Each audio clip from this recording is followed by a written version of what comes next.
Praise lord. దేవాతి దేవునికి వందనాలు. ప్రభు నామమున మీ అందరికీ నా ప్రత్యేకమైన వందనాలు, శుభాలు తెలియచేస్తున్నాను. ఈ దినము ఉపవాస ప్రార్థనా దినం 21వ రోజు. మీ ప్రార్థన వసతులు నాకు తెలియచేయండి, నేను మీకోసం ప్రార్థిస్తాను.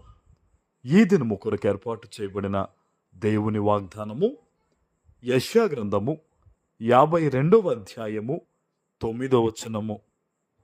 యెరూషలేమునందు పాడైయున్న స్థలములారా, ఉత్సహించి ఏకముగా సంగీత గానము చేయుడి. యెహోవా తన జనులను ఆదరించెను, యెరూషలేమును విమోచించెను. దేవుని నామానికి మహిమ కలుగునుగాక. ఈ ఉదయకాల సమయంలో సర్వ సృష్టికర్త అయిన మన తండ్రి గొప్ప వాగ్దానాన్ని మీకు అందిస్తూ ఉన్నారు. ఆయన అంటున్నారు కదా, యెరూషలేమునందు పాడైయున్న స్థలములారా.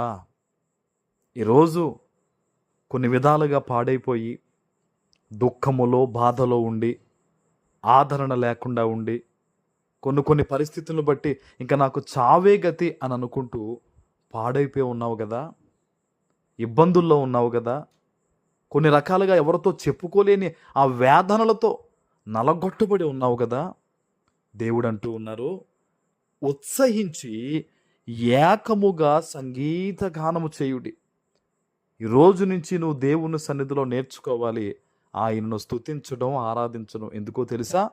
ఆయన అంటున్నాడు, యెహోవా తన జనులను ఆదరించెను.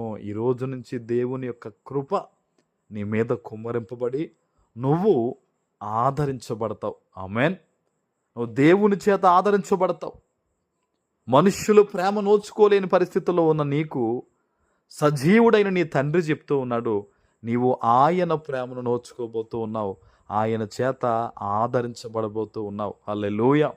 నువ్వు అనుకోవచ్చు, నా బిడ్డల విషయంలో దేవుడి వాగ్దానం ఇస్తున్నాడా, వారి వివాహ విషయంలోనా, నా జీవితంలోనా, నా పరిస్థితుల్లోనా నువ్వు అనుకుంటున్నావు కదా. నీ మనసుకు తెలుసు దేవుడు ఏ విధంగా ఈరోజు నీతో మాట్లాడుతున్నాడు. హల్లెలూయా. ఆయన అంటున్నాడు, నేను నిన్ను ఆదరిస్తాను, యెరూషలేమును విమోచించననే మాట ఈరోజు నీ కోసమే దేవుడు నిన్ను విడిపించబోతున్నాడు. ఆ బంధకాల నుంచి, ఆ ఇబ్బందుల నుంచి, ఆ అశాశ్వతమైన ఆ ఇబ్బందుల్లో పడిపోయావు. నువ్వు ఆశ కలిగి వెళ్ళావు, తృప్తి చెందలేదు, జీవితాన్ని ఇబ్బందుల పాలు పెట్టుకున్నావు. ఈరోజు దేవుడు చెప్తూ ఉన్నాడు, నేను నిన్ను విడిపించబోతూ ఉన్నానని. ఆమేన్. నువ్వు దేవుని సన్నిధిలో యథార్థంగా ప్రార్థన చేయి.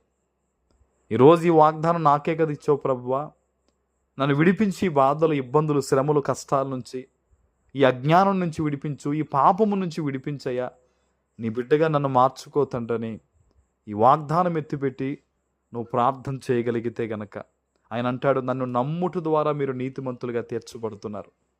నన్ను నమ్మిన వారికి ఏ శిక్షా విధియు లేదు.